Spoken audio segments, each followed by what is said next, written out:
So, this is Dr. Brandy Marks, Biblical Licensed Mental Health Counselor, and today we're looking at the commitment. It's a leap of faith, kind of like believing. Last week, you assessed your beliefs and came to a better understanding of how faulty beliefs can encourage your failure, not succeeding, procrastinating, and having hopefully developed strategies for dealing with these beliefs, you are now ready to make a commitment. Take that leap of faith and to follow through and achieve your life vision, your goals, whatever you're doing with this today. Okay. A committed life. In Job, he says, I would seek and commit my cause to God. Now, this is chapter 5, and Job has already been through hell. I mean, because Satan questions God, and God says, go ahead and try Job. You know, Job lost everything, his children, home, and everything. But yet he was willing to seek God and commit his cause to him. That was amazing. Psalm 37:5 says, commit your way to the Lord. Trust in him. Proverbs 16:3, commit your way to the Lord and you will succeed. Now, there's a lot of people out there that have trouble with that and committing their way to God when they don't even quite want to even believe he exists. I work with people in counseling all the time. I have a friend who says, well, you're introducing God too soon. How can you introduce him too soon? You either going to believe or not. People that come to me, they know I'm a biblical counselor. So why do they get offended when I start talking about the Bible? I don't understand that. At any rate, let's move on. Commitment can be seen as a dedication or obligation that binds an individual to a particular cause, a person, or a course of action. We can be committed to God, to Jesus. We can be committed to a relationship, to our job, or to anything. Going back to school, for example. Fear of commitment affects us in many ways. Romantic relationships, at school, and in our workplace. Lack of commitment or fear of commitment. Well, lack of commitment often comes from a fear of commitment. For example, at work, a fear of commitment, you may avoid long-term projects which can negatively impact on your performance or your overall effectiveness. You just don't do the job that you need to be doing if you want to get ahead at work. You kind of do the least amount of work that's required to get by and earn the paycheck. How about at school? A fear of commitment here might lead you to not invest the amount of time and effort needed to reach long-term goals, a certain degree, maybe even graduate from high school. For example, a student who worries about the commitment required to succeed at college may decide not to apply. No way do I want to do all that work. I went through my PhD program. They closed it down just before I was finishing my dissertation and had to do the oral exams. So I didn't pass the oral exams. I wasn't prepared. And there was 2 other programs open, Doctor of Religious Studies or a Doctor of Arts, which would have required a huge commitment. And I chose not to do the Doctor of Arts because I wasn't prepared to take that kind of commitment. So I went for the Doctor of Religious Studies. I didn't have to do an oral exam with that one. And I was almost finished with what was required for it to begin with. I was happy. I was with that. That's where my commitment was, on a shorter term goal. Okay. Now there's always romantic commitments. Here your commitment fears may prompt you or your partner to avoid pursuit of a more stable, intimate relationship, such as getting engaged, never mind marriage. I was in a relationship for 27 years. 3 different marriage licenses, or was it 4? Oh, it doesn't matter. We never got married. We both had fear of commitment issues. Now, fear of committing may exist even when you actually desire a long-term commitment, which both of us did. But we couldn't get to that point where we actually took that leap of faith, okay? Counseling can help uncover and address these issues so you can hopefully achieve the desired outcomes. I understand the problems now because the issues I had with it. So I'm better able to help people with commitment fears. These issues may result from insecurity, attachment issues. Okay, there's the fearful avoidant. I want a committed relationship, but I'm afraid I'll be hurt. It won't last. My boyfriend, his dad had been married several times, had kids all over the place from extramarital affairs, so on and so forth. So, yeah. Dismissive avoidant. I do not need you, nor do I need you to depend upon me. I'm okay being independently alone. Anxious, preoccupied. I really want to be close to you, but I don't think you want to be close to me. At least that's what we say. Okay. So here you may already be in a committed relationship, but there are personal reasons why you maintain it. You decide to stay in the relationship because you genuinely want to maintain it, in spite of all odds and obstacles. There's the moral reasons. You commit or remain committed due to strong beliefs or values. Religious values, for example. You may wish to leave the relationship, but you stay believing it's the right thing to do. God doesn't want divorce, so you stay in a horribly dysfunctional, abusive relationship, perhaps. An individual in a relationship may come to this place, and some couples also, who then together agree to work it out for moral reasons. There's a structural commitment. You stay because of barriers, social pressures, lack of a right alternative partner. This is to avoid loneliness. You don't want to, if you get divorced, leave the relationship, kick the friendship to one side, you'll avoid loneliness. So you stay in the relationship. You stay with a certain job because you're terrified.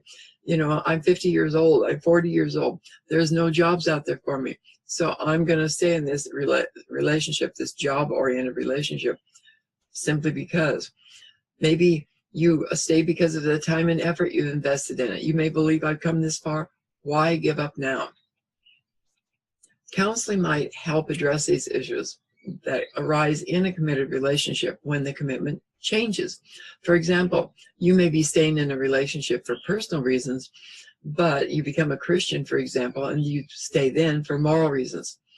Whatever the cause or the reason, once you've made that commitment, stay focused, but not on just that one thing. Don't just obsess on the relationship and make it your whole life, for example. If you're an eagle, don't sit on the same tree all day. Balance the elements in your life. Get out and do things. Take care of yourself. Have a good diet. Get around socially. Check out other trees. Okay, you get the idea. Check out other life forms. In other words, don't compulsively obsess on it. If you're in a relationship, have friendships, other interests outside the relationship, the marriage. Your work life. It shouldn't be your all and everything. You need balance in life. So, as Christians, our commitment must be to God, biblically. Jesus said you are to love the Lord your God with all your heart, your soul, your strength, with all your mind, and love your neighbor as yourself, even if that neighbor is an enemy and you don't get along. Find some way to make it work. Jesus is telling us every particle of who we are in our lives must be committed to loving and serving God. We hold back nothing because God holds nothing back. If you're that committed to God, you're going to be committed to your other relationships because we're ministers of reconciliation and God wants us to have stable, enduring relationships, not hit or miss, friendships that here one day and gone the next, but committed relationships. And our commitment to Him must come before all others, however, including our families, as Luke 14 says. He says, if you put your family, your job, everything else before me, because you don't trust me to be there for you, for example, or whatever, you really can't be for me. It means we either turn away from the world or we continue in the world and turn away from Christ. If you can't make that kind of commitment to God, you can't be one of Jesus' disciples and walk with Him. It's just not going to happen. I've had clients come to counseling who were professed Christians, but never read the Bible. They really had no relationship with God or the Lord Jesus. By the time they left counseling, they did, but their success, their peace of mind, their stability increased monumentally the deeper the relationship, the intimate relationship with Christ became. Their lives stabilized, their relationship stabilized and became better. Those that chose not to, they continued to have problems as a rule. So commit your way to the Lord. Your plans will be established. They will succeed, in other words. If anyone desires to come after me, Jesus said, deny your selfish ways, take up your cross and follow me. Whoever does not bear his own cross and come after me cannot be my disciple. Now in Jesus' day, if you believed in Him, you could very well be hauling a real actual cross down the street and be hung up on it and die on it. And so, in other words, those whose faith is superficial, Jesus was challenging them to either go deeper, commit to Him and His way of life, or turn back to the world's way of life. So, I am not the one living now, Paul said. It is Christ living in me. I still live in my body, the flesh, of course, but I live by faith in the Son of God alone, who loved me and gave it. And, oh, excuse me.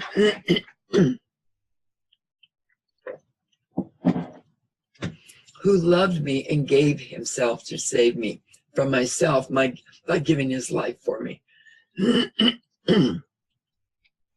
Okay, let's look at some homework for this section and explore how you're going to commit and achieve in thought, word, and deed. Now consider the story of David and Goliath. David went to Saul's army to take some food there for the soldiers. His brothers were fighting in the army. He saw the giant, and he saw the army soldiers running away from this giant in absolute terror. But David says, hey, what's in it for me? What's my reward if I kill the giant? Well, his brother said, oh, go home and tend the sheep. What are you doing here anyway, leaving them to themselves? But he said, has not God brought me here for a reason? Hey, come on, there's a reason my being here. He asked again, someone else, not his brothers, what's my reward if I kill the giant Goliath? They gave him a respectful answer. You get to marry the king's daughter and you're going to be rich and never have to pay taxes again. So while his motivation was recognizing God had brought him to that place, he wanted to know what the personal motivation was. Hey, money, power, and wealth. All right, sounded good to David. So he went to fight the giant with the skills God had provided for him. You know, a slingshot and some stones he picked up out of the creek bed, not the armor that the army provided for him. And that's what we have to work with. What did David had? He was committed to God. Has not God brought me here for a reason? So he was going to go do it. But he also wanted to know his personal reward. Commitment, faith, those are the things I was going to say Jesus had, which he did. But that's what made David successful and eventually king over Israel. Okay, so this week, consider the people in your life. Are they committed to you? Who stands by you consistently? This doesn't mean you don't have conflicts with them occasionally where they back away and you maybe don't talk. I've got a neighbor. We have been friends now since, well, I bought my house in 2002. She moved in a couple years later and we became friends. And there have been times when that friendship just faltered, but we always come back as friends. She's consistently there for me and I for her. Who listens without criticism? Now, you know, they may criticize your actions at times if they don't believe what you're doing is good. You should be committed to them in a way that you're willing to listen, even if it hurts your feelings. But listen and be committed yourself in the relationship. But who encourages you? Who's there for you consistently, encouraging you, even though they may criticize your actions at times? These are the kind of people you want for friends and support. Encouragers, people who are committed to you for the long haul. So, what are your strengths? Things you can do even in tough situations. David had learned long before he went to fight the giant Goliath. God had helped him defeat a lion and a bear, some very tough opponents in his life. Faith in God gets me through anything. This is one of the first things God brought my way, faith. Okay, what are your weaknesses? Easy things you always have trouble with. Being involved in a group activity is very difficult for me. I go to group activities, but I struggle with them. Yet I know God wants me involved socially with people in group things. I don't go to every group. It depends upon a lot of things. I make my choices and I commit to certain outlooks or group social situations. Who's your support network? These are people committed to you. That could be family, friends, sponsor, mentor, a counselor, some type of support group, or people, persons, individuals. A sister, a friend, a study group at church or socially. Value learned in this section is self-discipline. This is learned when we make a commitment and follow through on our plans. And in the next section after this one, when we enter the action journey, we'll be dealing with the discipline more thoroughly. For now, we believe many things. Oh, wait a minute, let me get back up to the top. How to achieve the goals using your strengths to overcome a weakness. Your goal may be to have a closer relationship with God because you don't quite believe or trust. Your weakness is you don't believe God really loves you. He wasn't there for you. You know, my dad was an alcoholic. He died one because he couldn't quite give that up. He lost 2 marriages, so I had a lot of trouble believing God was even there for me because my dad was not there for me. My mom worked all the time to support the family. So from a very early age as a young child, I was on my own. So I never learned to trust and believe in people. So for me to commit to relationships was a huge step forward in my faith walk. But I did it because I knew God wanted me to. I'm willing to believe in God, for example, because, well, we can believe in many things about ourselves and in the world and the people around us, and not always by logic. Yes, science proves some things, but there's a lot of things that we believe. We know the sun rises and shines, even though we're not a scientist or been out in space where we can see it happening, but we trust that it does by faith, if you will. You may believe your mother loves you, or a particular piece of music lifts your spirits, and being close to a certain person makes you feel good. You can believe in these things, but may not be able to prove any of it objectively. Well, the same with God. Most of us can't prove it objectively necessarily. So it's important to realize this, especially if you're a hard-headed realist who insists on facts. And God says, without faith, you can't please him. So here I'm asking you to take a leap of faith and just trust that that's what I did in the beginning. I didn't really believe or trust in God. But when I went into recovery as an atheist, I said, nothing else has worked. So I'm going to trust in God, but you need to prove yourself to me. He's been doing it ever since. Okay. So commitment. The story of David and Goliath is in 1 Samuel chapter 17.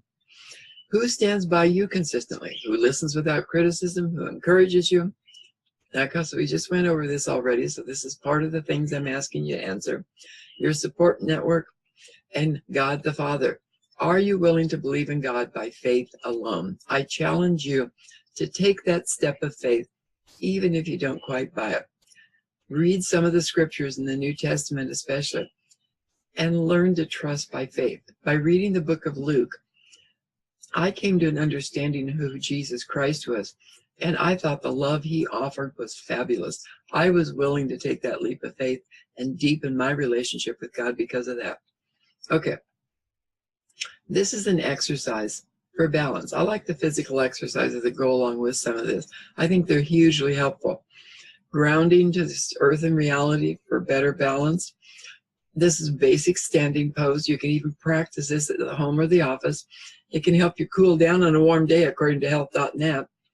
Okay, to perform this pose, stand with your feet hip distance apart. Your feet slightly apart, in line with your hips.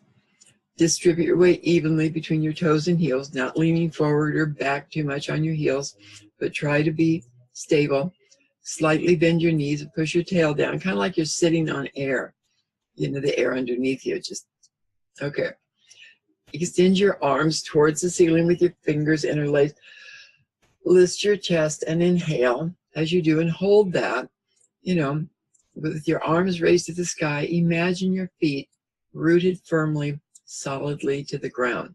And I also learned years ago to imagine the silver cord also reaching up to the heavens and grounded between heaven and earth, stable, firmly rooted, thoroughly committed. Okay, hold the pose for a few seconds and then exhale and relax. Okay. Next, we're going to take the action journey devoted to discipline. This is Dr. Brandy Marks, Biblical